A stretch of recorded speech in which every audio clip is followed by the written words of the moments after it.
Hello everyone, and welcome to this week's tutorial, which is focused on the Charleston move.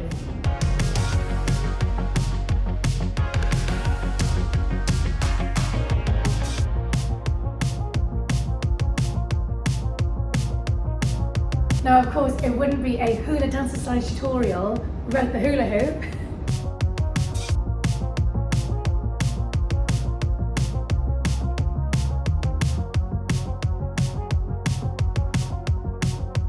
Charleston move I used to do when I was a little girl in tap and jazz. However, when we're doing it shuffling, it's got a different concept to it. So I'm going to cover those points in this video as well.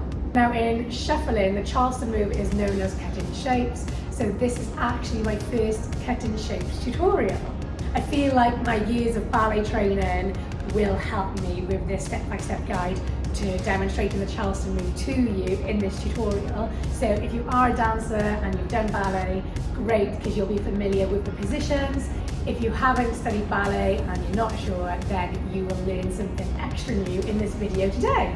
So we are going to start in first position. So in ballet, this is known as first position. So it's almost like a V shape with your toes with your toes pointed outwards. And then I'd like you to practice pivoting on the ball of your feet and inverting your knees inwards. So you're going to go in.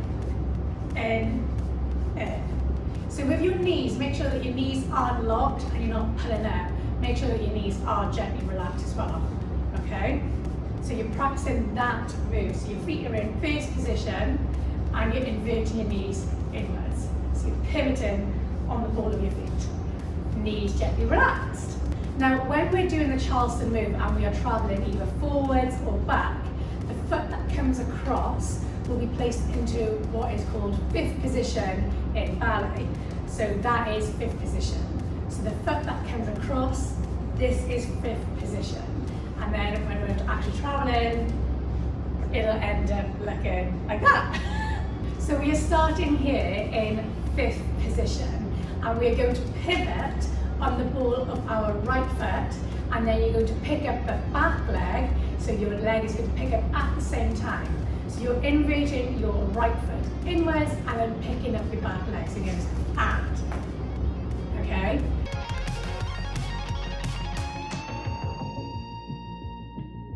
So then you're going to land that foot back down into fifth position because it comes across in front, and then you're going to repeat it. So from here, you're then going to pivot on your left foot, on the ball of your foot, bring the knee inwards, and then you're going to pick up the back leg. So you're going to go and in. So we're back into that fifth position. Now the beats are really similar to sort of what I've described before. So every time that you are traveling forward and your foot is in the fifth position, that is on the full whole beat. Don't know if that musically makes sense. So it'll be 1, 2, 3, 4. So every time you pick the foot up and you move inwards, go on the and. So it goes and 1, and 2, and 3, and 4.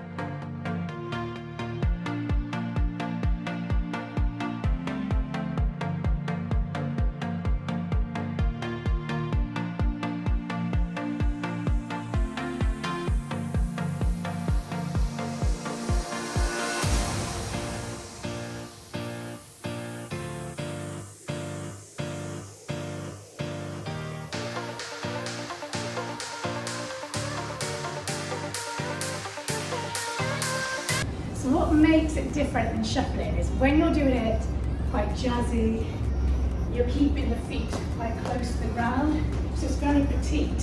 Whereas in shuffling, you want to keep that heel up. So very jazzy is like this, and then in shuffling, you want it to be like, so you can see the difference with my heels. I also tend to do my little hops in it as well. So when I'm doing the Charleston move, I'm popping with it. Hop, hop, hop, hop,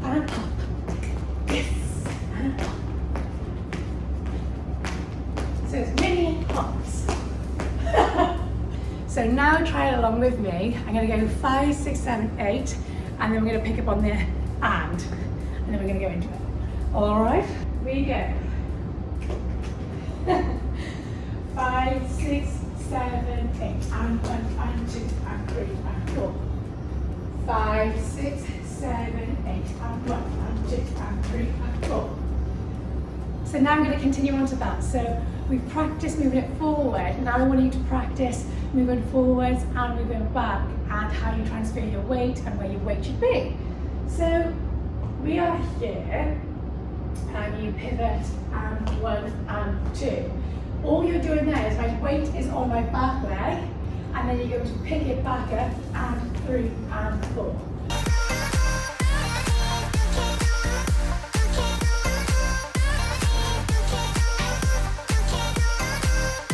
So it's still the same principle when you're bringing it back.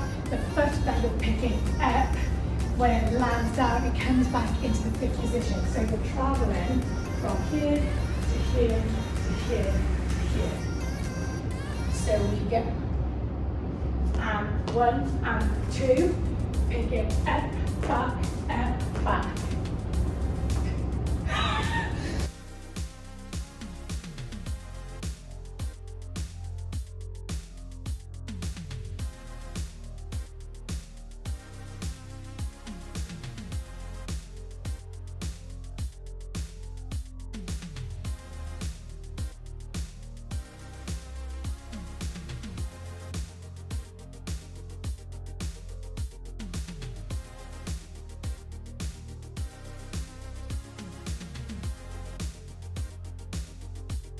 Right, so now it's time for us to do it in the hula hoop, and I'm going to demonstrate a series of different exercises or moves that you can do to hopefully build up the strength and confidence so you can continually perform the Charleston move in the hula hoop. So 2 main things that I'm going to touch on here is that your upper body again is completely crucial. So in terms of the tempo of the upper body, you are constantly moving your arms. So that does not stop. So you need to have in your mind, you need to be aware that when you're doing it, your arms need to be continuously moving, okay? Second thing is you need to be really comfortable in moving with the hula hoop front to back, okay?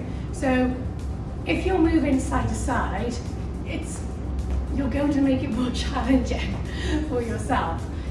You need to be comfortable hula hooping front to back and side to side, and that is why I always stress practicing both ways. So you need to be really comfortable with hula hooping front to back. So if your preferred method is side to side, I personally feel in my dancing I have a more range of motion and movement when hula hooping front to back, because it just enables me to travel more. So the 2 principles are: focus on your upper body, so you're continuously moving your arms, squeezing your shoulder blades backwards, really engaging your core, and also practice your front to back hula hooping. So with the hula hoop, the first exercise that I'd like you to practice is what we covered in the beginning. So you're going to have your feet in first position, and I want you to practice just from here, inverting your feet inwards and pivoting on the ball of your feet. So using your upper body, practice using your upper body, engaging your core, and then bringing your knees in. So remember, your knees should be gently relaxed, don't pull up, so when you're actually going in. So practice this move. So you're transferring the weight onto the ball of your feet, you're pivoting in, bringing your feet back in. So practice that one to begin with.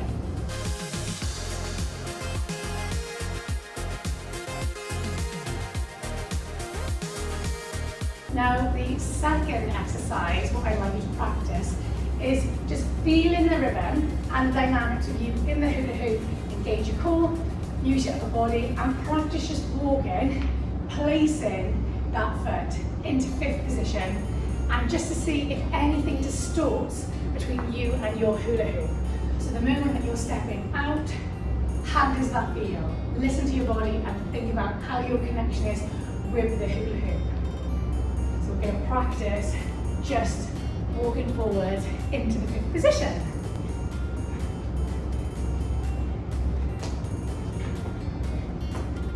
And then of course, practice going backwards as well. Practice that transfer of weight. How does that feel?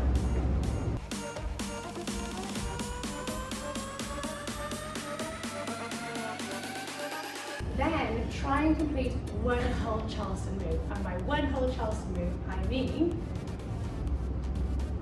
started in 5th position and 1.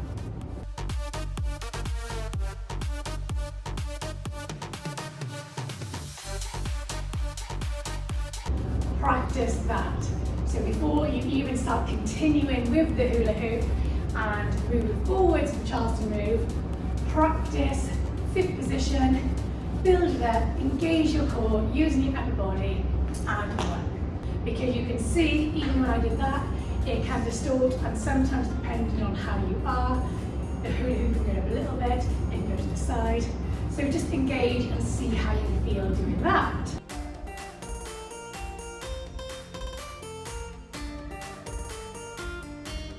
Then, once you're confident, try and make up the other foot. So we're here, and you're going to go and 1, see my upper body, and 2, and 3, and 4. So we're going to try and continue there. Are you ready? 5, 6, 7, and 1, and 2, and 3, and 4. See how my upper body doesn't stop.